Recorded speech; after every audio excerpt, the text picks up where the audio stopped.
Grabe ito mga guys yung nangyari sa ano ngayon, ating bansa. Kung kaya nyo guys itong napanood natin, oh, grabe sobrang daming tao guys. Oh, dati Idsa, ngayon Lunita. Napakadaming tao, sobra.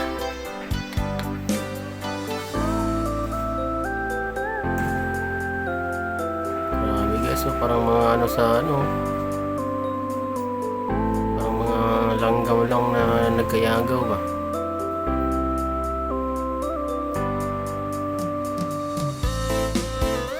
So yung mga props ngayon, buti na lang ginawang linggo to. Kung araw ng pasukan siguro sobrang traffic dito sa lugar na to, walang makadaan dahil sarado tong kalsada. Lunita sarado to. Grabe nga nangyari sa ating Pilipinas. Shout out sa mga kurakot dyan. Siguro magising na kayo mga kurakots. Kurakots!